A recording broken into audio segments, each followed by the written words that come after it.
everybody, Gamer Penny here, bringing you another episode of our Final Fantasy XIV online Let's Play, and we are back with Vesper. Today, we're going to continue on the main story quest, so let's go ahead and talk to Alphino. We have already caused enough harm here. Let us return to the camp before we cause any more. As for those inside the house, we should send someone to take care of them, someone who isn't us. All we can do for now is make a report to Lucia and do everything in our power to prevent further tragedy. So let us linger here no more. Come.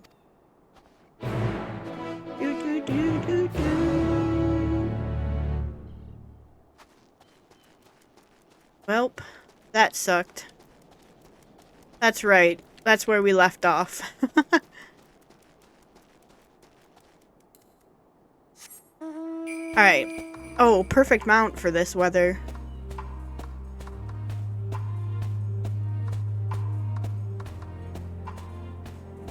Bum bum bum bum. Bum bum ba-dum bum bum.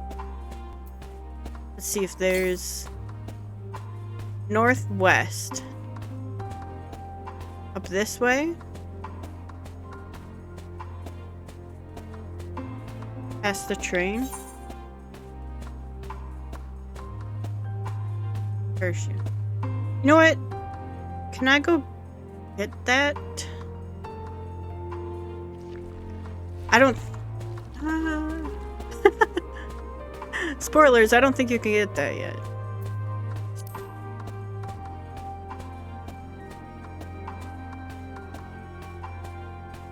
I don't know.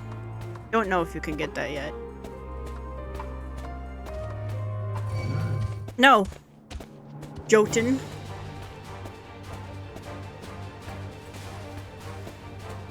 I'm cold in real life just because I'm in a basement.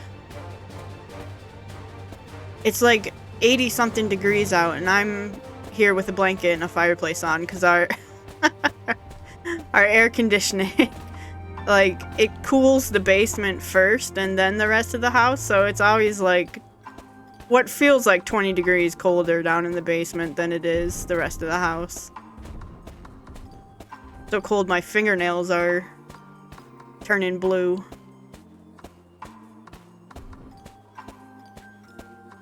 Bum, bum, ba-bum, ba-bum, bum. Which is fitting for this environment we're running around in, I suppose.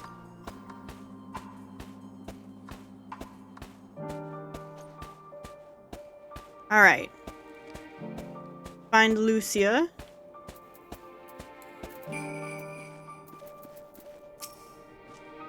Alice and Alphino tell me they have finished their preliminary search for survivors, but refrained from saying much more than that. Clearly they are reluctant to provide details. Might I ask for your account? Leave it to me.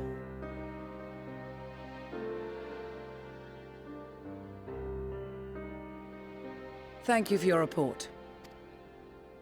We shall inform the troops of these developments and instruct them to proceed with the utmost caution should they encounter any survivors. Allow me to go and speak with the ones at the victor's spoils. They may be more willing to listen to a fellow Garlean and accept our offer of assistance. I pray you are right. And though I am loath to burden you any further, should there be an appropriate occasion to speak of Lacinia and her sister, please do so.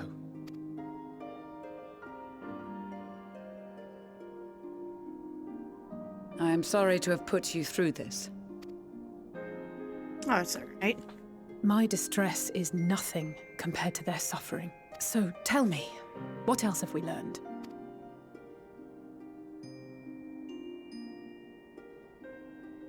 As you may have already heard, we have succeeded in curing the members of the Popularis, Maxima identified. They have provided us with some intriguing insights into the current state of Garlemald.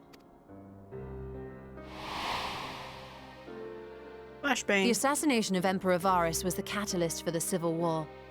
Nerva declared his claim to the throne, and his opponents refused to recognize it. Fighting broke out in the capital, where Nerva's 3rd Legion clashed with the 1st, who remained loyal to Varus even after his death.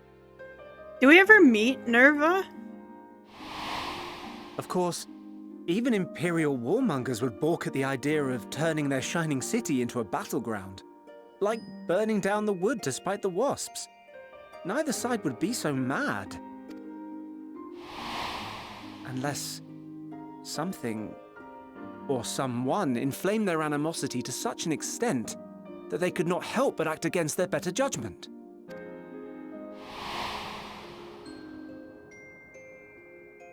It brings to mind events at the Gimlet Dark, does it not? The Emperor's sudden withdrawal from the front lines, specifically. Nerva and his father, Titus, Varus's then political rival, took advantage of rumors that Crown Prince Xenos had been possessed by a demon. Elidibus, what better way to disparage your enemies than with the truth, or a close enough approximation? Indeed. But before their accusations could be substantiated, many of Titus's followers were silenced. While some were merely stripped of their status, others died under curious circumstances. One after another, suddenly and suspiciously. Again, Elidibus. Like as not, he had a hand in it. No evidence was found to implicate Varus, certainly. Nevertheless, Titus, Nerva, and the Third Legion would have judged it a brazen attempt by the Emperor to rid himself of his political enemies. And then, in the midst of this growing turmoil, Varus Sosgalvis is murdered. And Garlemald's own prodigal son, Gaius van Belsar, is named the murderer. Shortly thereafter, Nerva claims the right of succession, and in response, the First Legion claims the assassination was part of a coup d'etat orchestrated by Titus and Nerva. So no one is at fault, and everyone else is to blame. I should add that both parties received substantial financial backing, presumably to provide them with the means and encouragement to pursue a swift victory, and that these contributions came from the self-same benefactor. I'd heard House Brutus had been filling the Third Legion's coffers, but the First as well. It would seem so. Though the Populares determined that the First Legion received funds from a variety of organizations, all had connections to House Brutus. So Fandaniel, in the guise of Asahi, was playing both sides against each other the entire time. The information we gained from my friends does not end there. One night, shortly after fighting broke out, the capital was shaken by an immense tremor. From that point onward, they have no memories, no recollection of any events, including our clash on the Magna Glaciers. But when asked about the Imperial Palace and its bizarre transformation, they somehow recall Emperor Varus giving them orders in their dreams. May the Tower of Babel stand as testament to the glory of Garlemald. This sounds awfully familiar. We have something to show you all.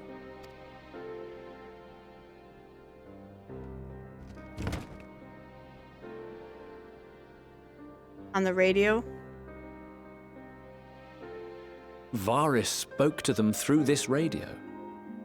Perhaps it was a recording, but if not, that would be inexplicable.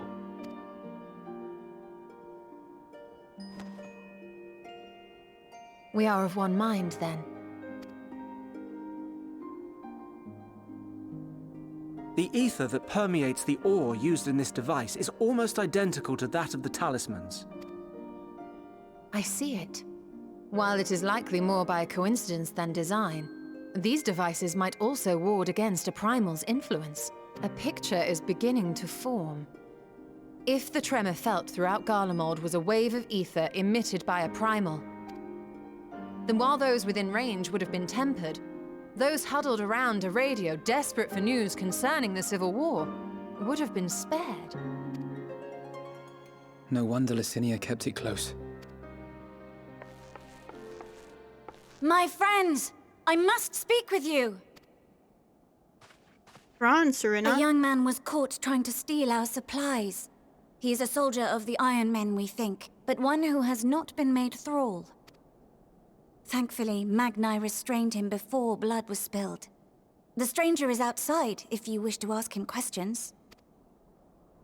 I think we do.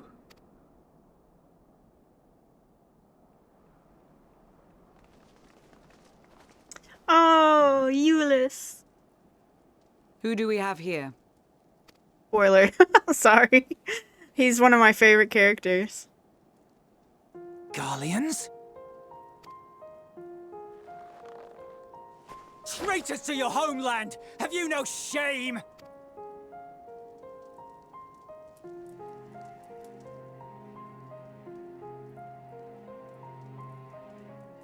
I am Lucia Junius, a Temple Knight of Ishgard. And you are? Iulus Pier Norbanus. And that's all you invaders will get from me. We are not here to invade Garlemald. Far from it. Like you, our allies in Eorzea and the Far East fight in defense of their lives and their loved ones even as we speak. But it is the people of Garlemald who have suffered most. This we know. And that is why we have come to offer you our aid, that we may unite against our common foe.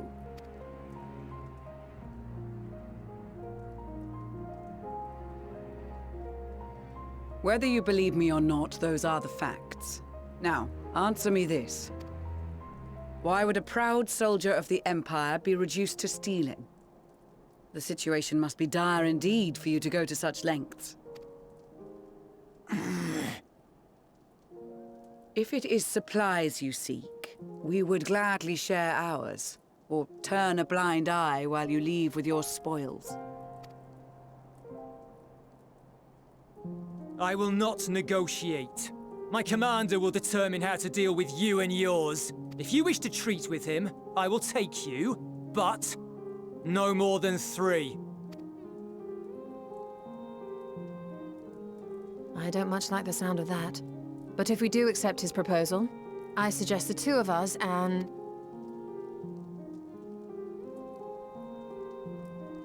Please allow me and Alize to act as envoys. May I ask why? We have seen with our own eyes the hardships the Garleans face. How their futures and lives hang in the balance. It's not the warmest invitation, but it's an opportunity to prove our intentions true. Maybe not a chance to make things right, but a chance to make them better. What would your mother say if I let you 2 go by yourselves?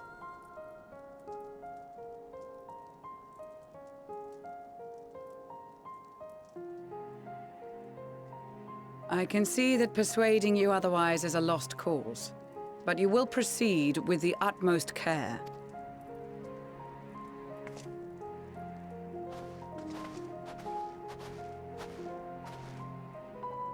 A couple of children and what? A sellsword? Is this an insult? Not in the least. You will find that they are more than qualified to speak on our behalf.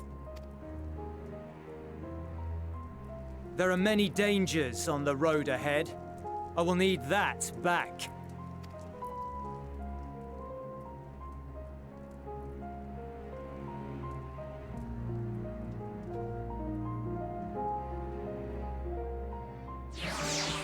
Alright.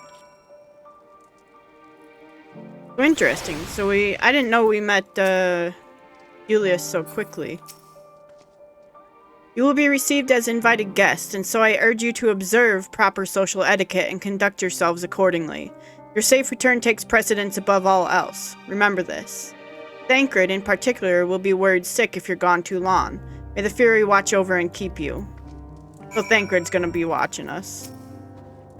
Are you and the children ready? I will explain the route once we are outside your camp. If anyone attempts to follow us, we will judge it an act of hostility. We will not hesitate to take appropriate measures. I would expect nothing less. You have our full cooperation.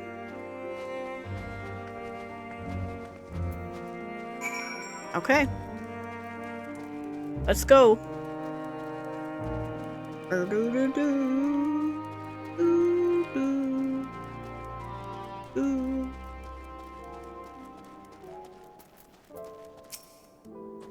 Alright, this is far enough. Listen carefully. We head over that hill, then follow the road until we reach Liminal Station 4.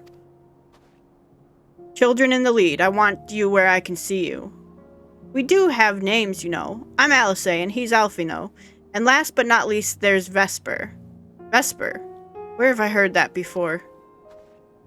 No matter, Alfino and Alice will watch the road ahead while we bring up the rear. I wasn't lying about there being many dangers, so you're to run, not saunter, run, towards the station. If you even think about going for your weapon, the deal's off. Should any creatures bar the way, we go around them. Once you choose to depart, Julius will accompany you. Alfino and Alice will then begin moving towards the destination. Make your way, blah, blah, blah. Ready to make a dash for the station? Yes. Over the hill, through the woods to grandmother's house we go.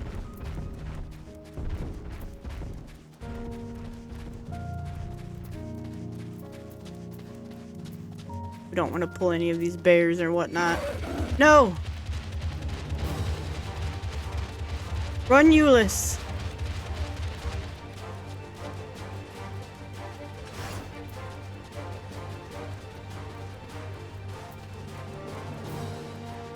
What is he saying? Can't see.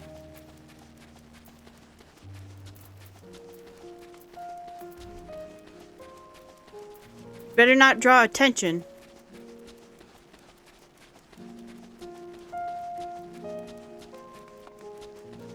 That's the station, I presume.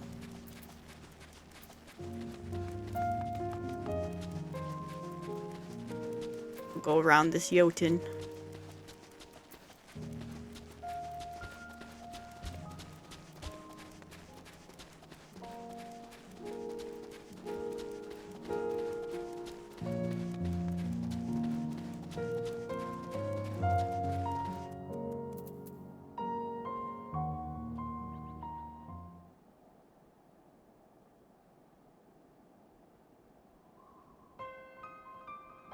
This is it, the first stop, that is.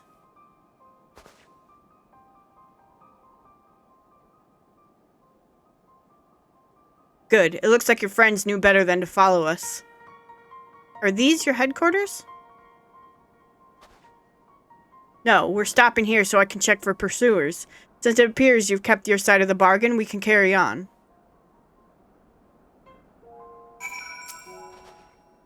North of the station is Regio Domorum, one of the main residential areas, or at least it was. The afflicted roam the streets in packs. They'll tear us to shreds if given the chance. Keep close, no wandering off. Understood? 525 boots. Ooh.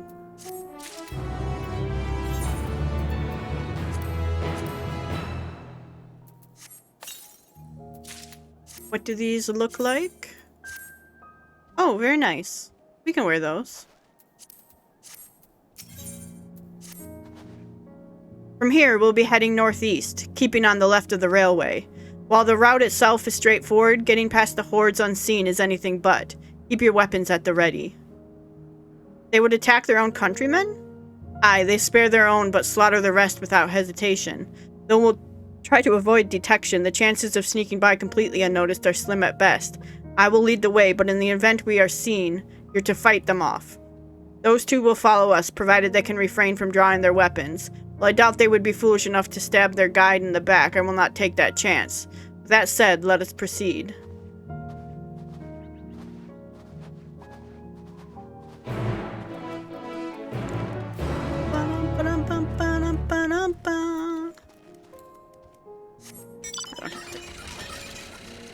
I don't have to go on foot.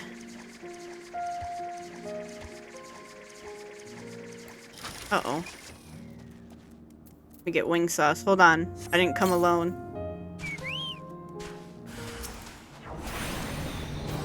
Do, do, do, do. Do.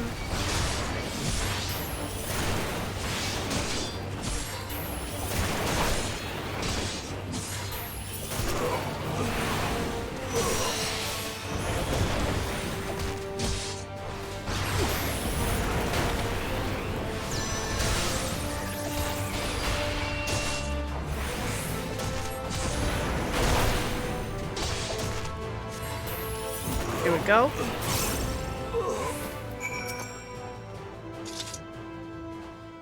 I see why your comrades chose you. Euless, our contingent has a cure for the afflicted, or tempered as we call them. Your people would need to be taken into custody that we may administer the treatment, but they would eventually regain their sanity. That's so. For all I know, your treatment would simply force them to forsake one master for another. As far as I and my legion are concerned, they are no longer our people. They're beyond saving. Those who thought differently and tried to reason with them were butchered for their bleeding hearts. Come, we have to keep moving.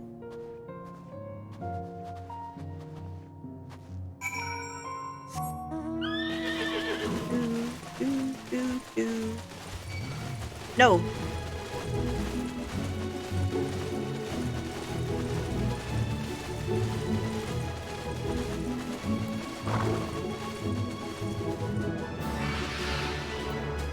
Get out of here. Who said?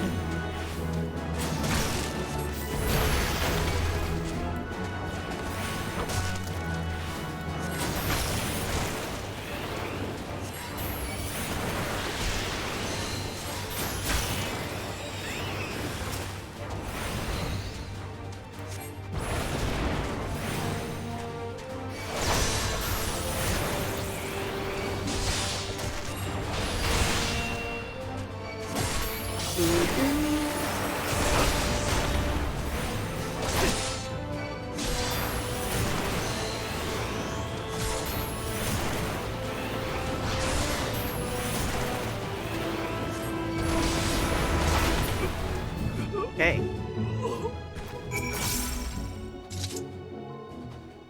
Looks like we're not being followed. We will continue onward.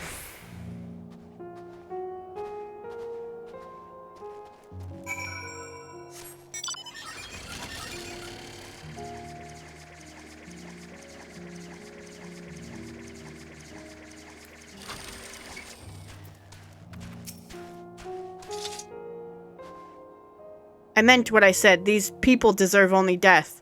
I stayed my hand before only out of the desire to remain undiscovered, and that is still the higher priority. We should continue to avoid any unnecessary confrontations. Keep following the railway.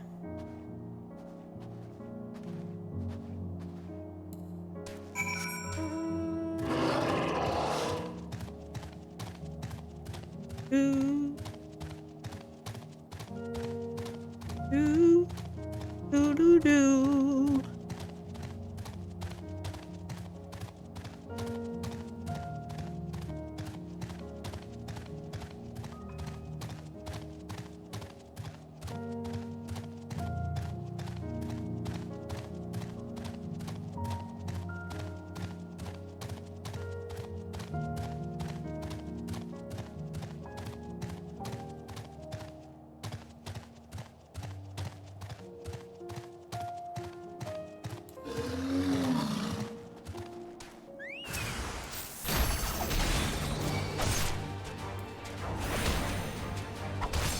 Bum bum bum bum bum. These guys look like they've been tempered for so long.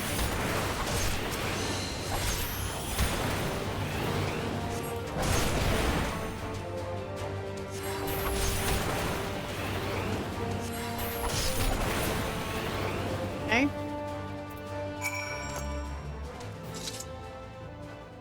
Look what they have become. Would you still stand there and claim that they can be cured? Those exposed to a vast quantity of a primal's aether may suffer severe corruption. Even with treatment, such victims are beyond salvation. Then you admit it.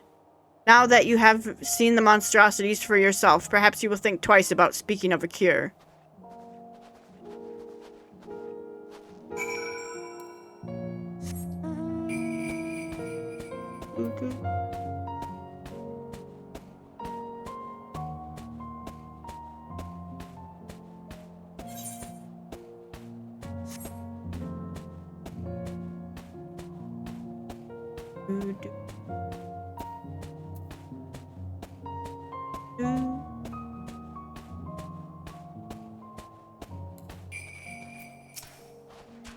We're almost there. You have kept your side of the agreement, so I will keep mine. This way.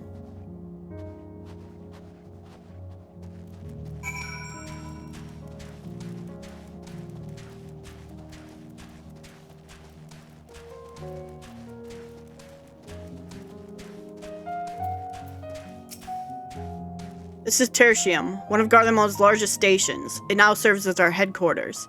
I've already sent the twins ahead. I will be with you soon, so wait for me at the bottom of the stairs.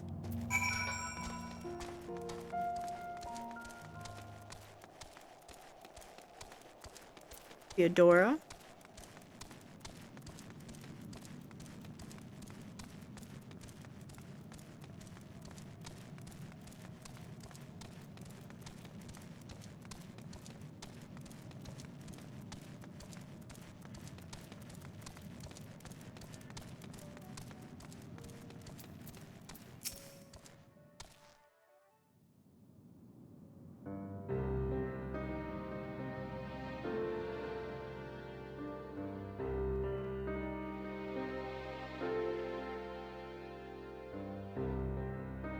It's plain to see why they chose this as their base of operations.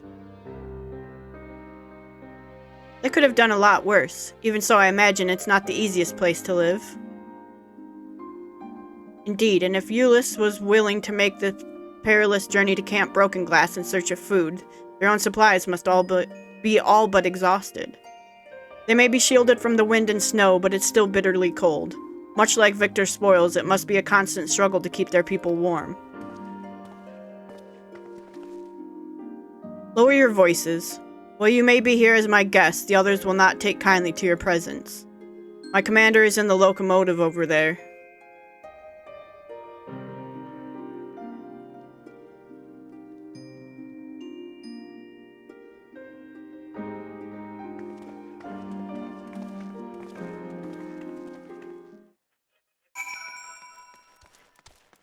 Do do do do.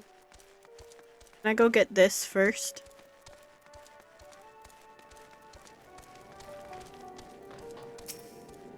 Aetherite is not responding. Dang it.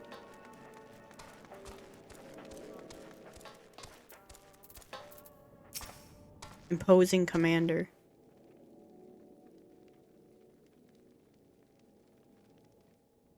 These are their chosen representatives. Very well. Let us hear what they have to say. Yes, sir.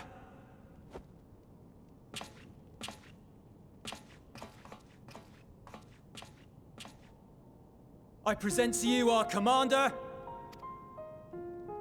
Lord Quintus Valentina, Legatus of the 1st Legion. The first? I had no idea you had survived. We lost our Emperor, our city, more than half our troops. For my wounds, I may never take the field again. But we survived, aye. In a manner much to your liking, I dare say. We have no intention of adding to your misfortunes, nor do we bear you any ill will. Tell him, Alphino. Spare me. Though you children may speak in earnest, overtures of peace ever ring hollow in my ears. So long as man stands to profit from his neighbor's suffering, war is inevitable.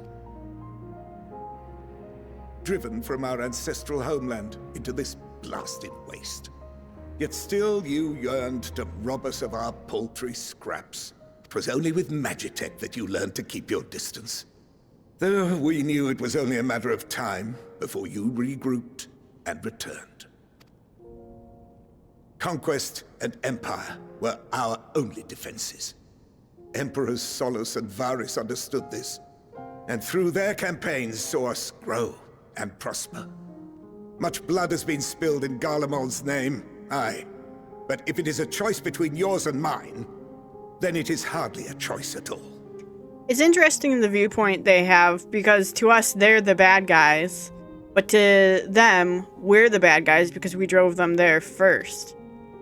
I do not deny that a great many conflicts throughout history were driven by the desire or necessity to gain by another's loss. That is not why we are here. Nor have we come to petition your aid in the war with the Telophoroi, grave though that threat may be. Our purpose is simply this: We wish to help you. Let us help you. If there is aught that can be done to ease your plight, we would be glad to do it. Perhaps you would.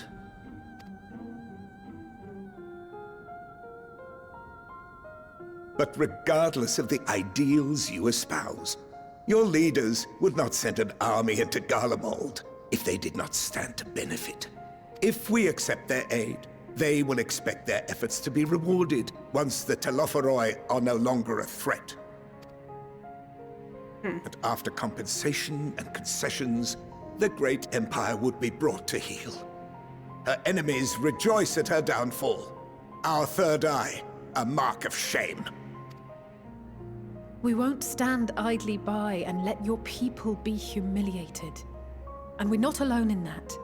We only want to make a difference, to make this world of ours better. Surely you can understand that. What I'm trying to say is, there are so many people who just don't care about making you suffer. And maybe that's almost insulting after all the suffering you feel the world has subjected your people to, but believe it or not, that's the truth. And now we're here, and all we're asking is for you to tell us what you want, what you hope for. So much blood has been shed, so much lost. All because of this endless war. Who wouldn't want to end it? Can we not work together to face our problems as one?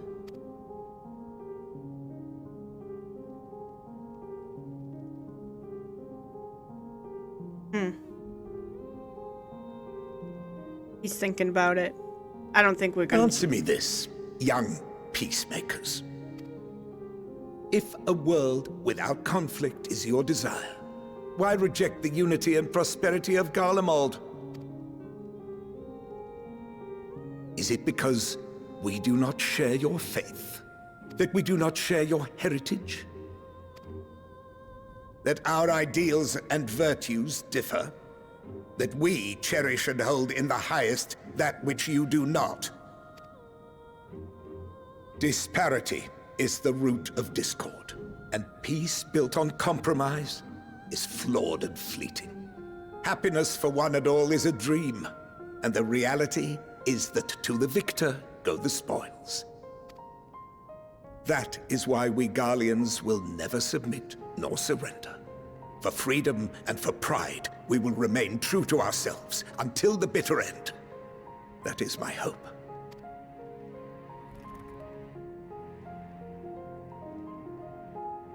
It seems there is nothing more to say on the matter.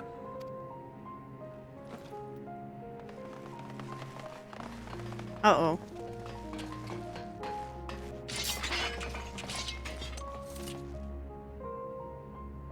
You will remain here while I decide what is to be done with you. Do not be alarmed. No harm will come to you if you cooperate.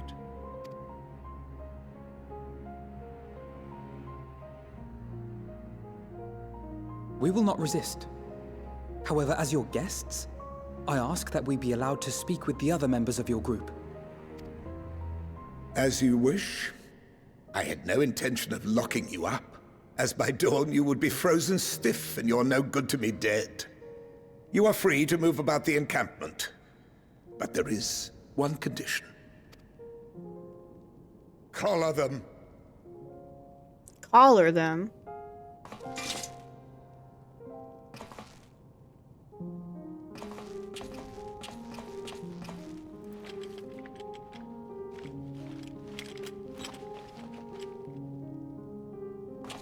What are these?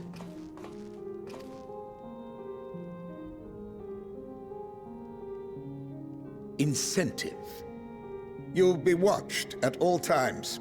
Stray too far or act suspiciously, and we will administer a rather painful shock. Stop! Keep away from that one.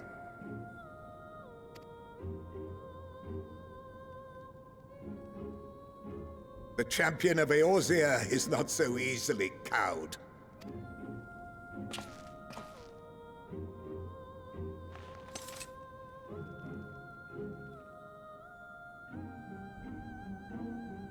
Even if she allowed herself to be collared, the shock would be no more than an itch. No. If she refuses to obey, we will activate the twins' restraints instead. Rude.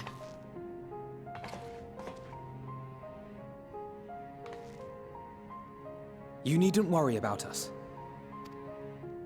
We'll forget we're even wearing them soon enough. Even now, you still... Why go to such lengths? What is it all for?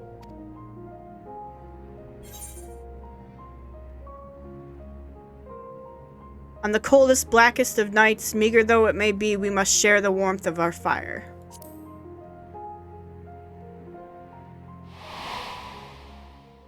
Aww.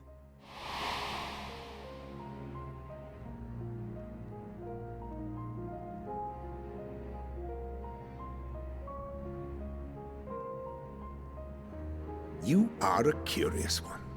A far cry from the merciless barbarian others paint you to be. I'm not a barbarian. You will be their warden. Take them away. Yes, sir.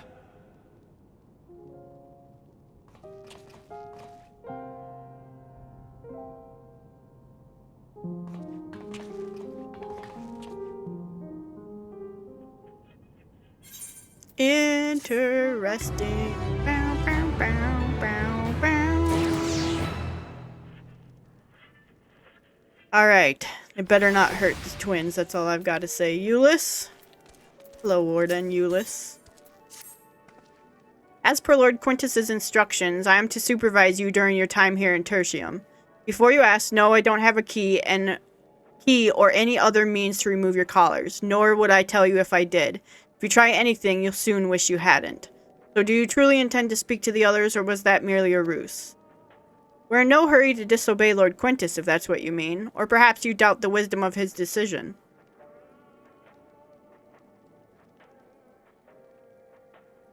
Do as you will, but remember, I'll be watching. If I catch wind of you doing anything untoward, trying to trick our people into turning their coats and the like, those shock collars will be the least of your worries. Understood? Though we're somewhat compromised, to put it lightly, let's not waste this opportunity. I suggest splitting up and learning what we can of their situation, and above all else, don't use magics of any sort. You, on the other hand, may go wheresoever you wish, even outside the camp. I know full well I couldn't stop you if I tried. But do not forget, if you do anything to endanger us or our interests, Elfino and Alice will pay the price. Alright, let's gather some information. Hey, Octavia. It's you! Vesper Valentina!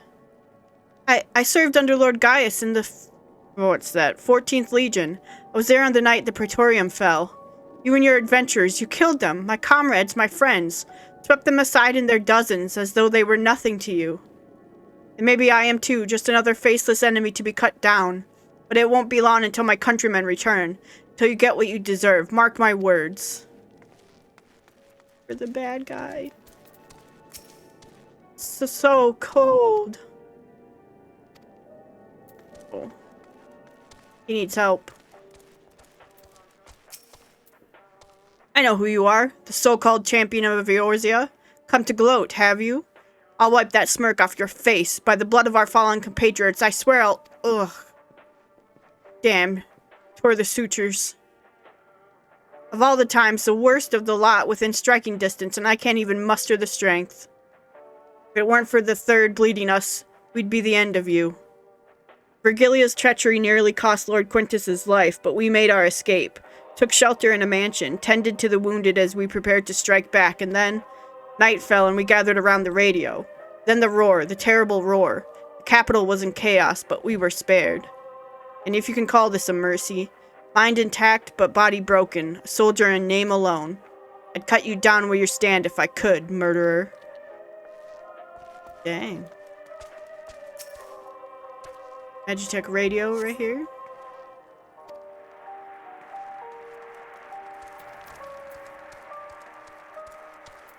Say so? Came with Euless, did you? Well, whatever business brought you here, you'd best keep your hands off that aetheryte. It's deactivated, but I'd rather you didn't mess around with it. There are others throughout the city, built by Garleans, 4 Garleans. Could teleport all over in the blink of an eye, provided there was a terminal nearby. These days, however, we use the aetheryte's power to keep this place lit. Though, that comes with the cost of a normal function. So I can't use it yet? Not respond.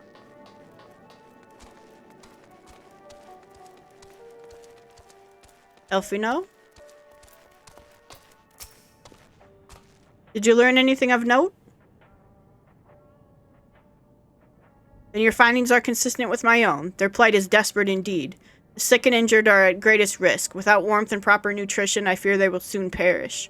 I realize there is precious little we can do for them at present, but I cannot bear to see them suffer. Please, will you help me tend to them?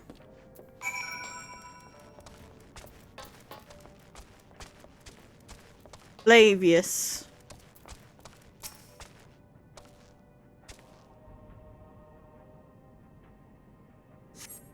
Who's there? My eyes, I can't see all that well.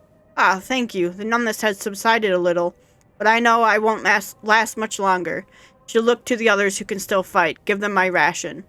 If me going hungry means someone else lives to see another day, so be it. At least I can still serve in that way. Aww. That's sad.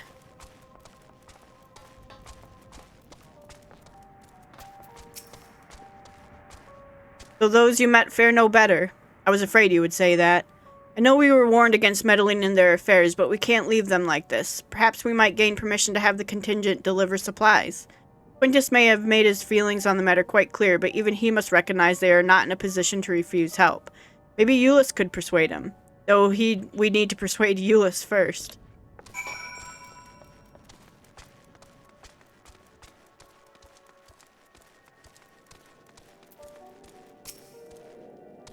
Let's talk to Euless. Well, seen enough?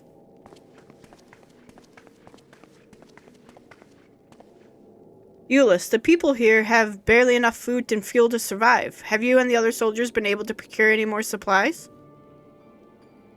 We've been scavenging provisions from the nearby houses, as most families kept, some stored away in the event they were snowed in. Still, going out and getting it is dangerous work, and we've a lot of mouths to feed. Fuel is the greater concern, though. We had some ceruleum set aside until it was stolen. We haven't identified the culprit. Could have been other refugees or one of the afflicted, for all we know. Either way, we're down to the last dregs. Without the heating they need, those in poor health are only going to get worse instead of better. If it's ceruleum you need, our contingent has secured a ready supply. We can have some sent over. We will not accept your charity. If we can hold on a little longer, the situation is sure to change. Aye, everything will change. This mysterious countryman of yours, I assume? Heard something of it, have you? Well, from what I've seen, there's little you could do to interfere, so there's no harm in telling you. One of our scouts spotted a hooded man issuing instructions to the afflicted, or in the bastard's words, loyal servants of the Telophori. Then he made his way inside the Imperial Palace, or what stands in its place. We'd identified the seat of the enemy's power, we realized. Lord Quintus dispatched a messenger to the 10th Legion saying as much and instructing them to join forces with the provincial legions to prepare for a combined assault on the Telophori. Once our allies arrive, your contingent will be sent running for the hills. Then we shall reclaim the capital by our own hand. And how do you intend to survive in the meantime? At this rate, many of your countrymen will perish long before reinforcements reach Garlemald. They need help now. Say the word and we will bring you ceruleum.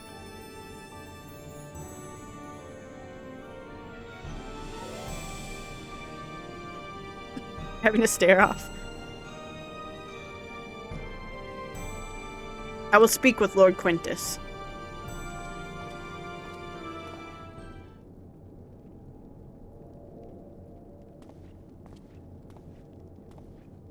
So, did he agree to it? No, he will not place Garlemald in the debt of her enemies. I have, however, been ordered to search for ceruleum outside. As you are under my watch, you will come with me.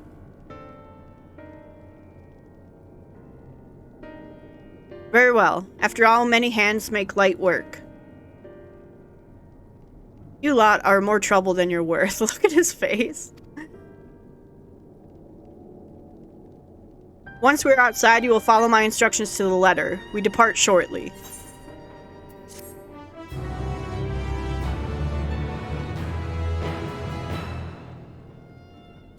Alright.